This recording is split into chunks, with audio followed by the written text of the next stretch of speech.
Shalom, senang sekali menyapa Bapak Ibu, Saudara semuanya.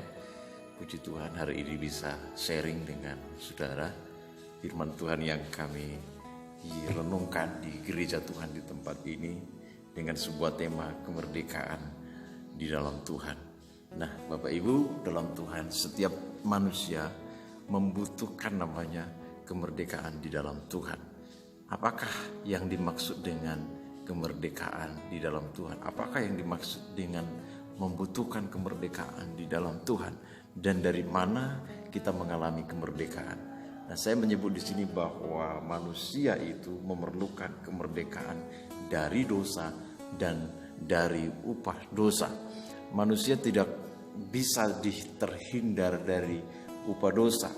Manusia tidak bisa terhindar dari segala dosa-dosa kecuali karena sebuah anugerah kekuatan kasih Tuhan di dalam hidupnya. Nah saudara-saudara, akibat dosa ini yang paling mengerikan adalah maut. Karena firman Tuhan berkata upah dosa adalah maut. Nah apakah semua manusia perlu dimerdekakan? Ya, karena firman Tuhan berkata semua orang telah berbuat dosa dan telah kehilangan kemuliaan Allah, dan upah dosa adalah maut.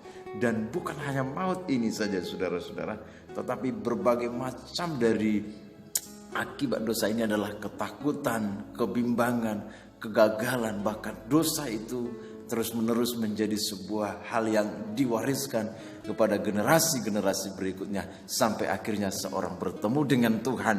Dan ketika ia bertemu dengan Tuhan, maka dia akan mematahkan setiap kenapa? Setiap kutuk-kutuk. Kenapa? Karena benih yang ilahi ada di dalam diri orang itu. Yohanes 8 ayat 36 berkata, jadi apabila anak itu memerdekakan kamu, kamu pun benar-benar merdeka. Biarlah melalui kemerdekaan yang diberikan Tuhan kepada kita, kita benar-benar mengalami kemerdekaan. Bagaimana itu bisa terjadi saudara-saudara? Kalau kita melihat di dalam Yohanes yang ke-8, di atasnya dikatakan, jikalau kamu tetap di dalam firman-Ku, kamu benar-benar adalah murid-Ku. Oleh sebab itu ketika Tuhan memerdekakan kita, maka kita tetap di dalam firman-Nya Tuhan, maka firman itu akan membawa kita kepada kemerdekaan yang luar biasa di dalam hidup kita. Biarlah Tuhan memberkati kita di pagi hari yang luar biasa ini. Tahukah saudara bahwa firman Tuhan itu adalah sesuatu yang luar biasa. Pada mulanya adalah firman. Firman itu bersama-sama dengan Allah, dan firman itu adalah Allah. Oleh sebab itu ketika seseorang bertemu dengan firman, dia bertemu dengan Allah.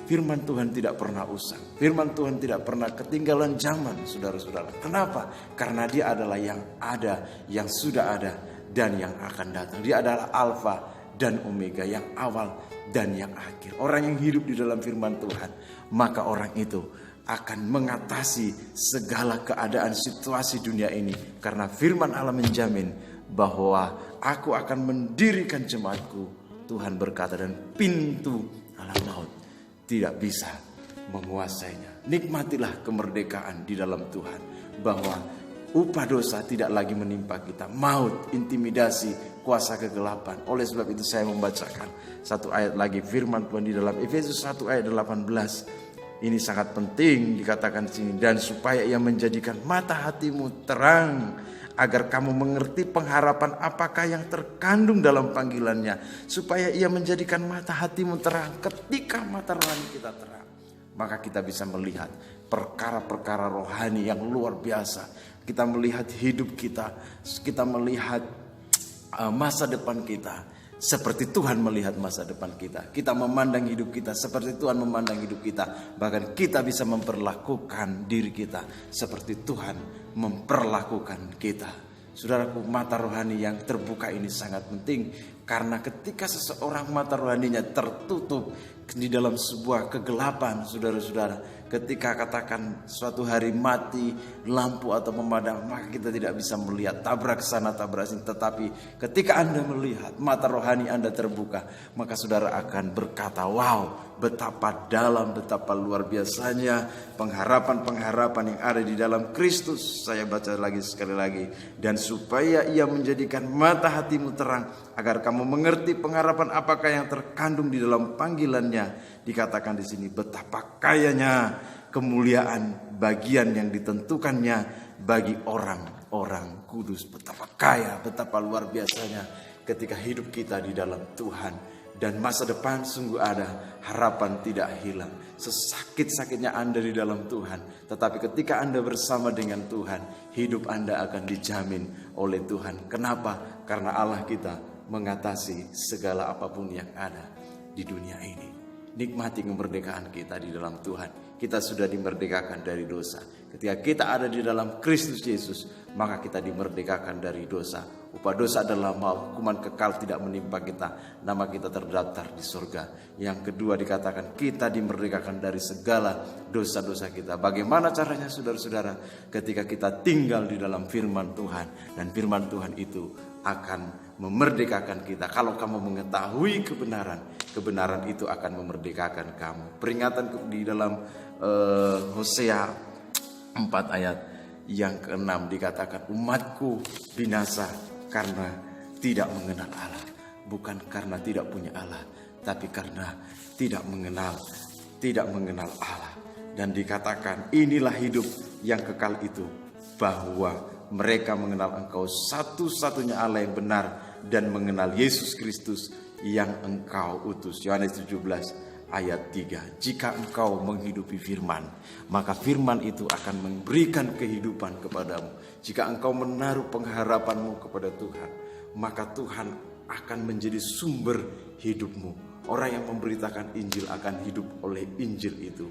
Oleh sebab itu percayalah kepada Tuhan, ikutlah Tuhan, maka Ia mengatasi segala keadaanmu.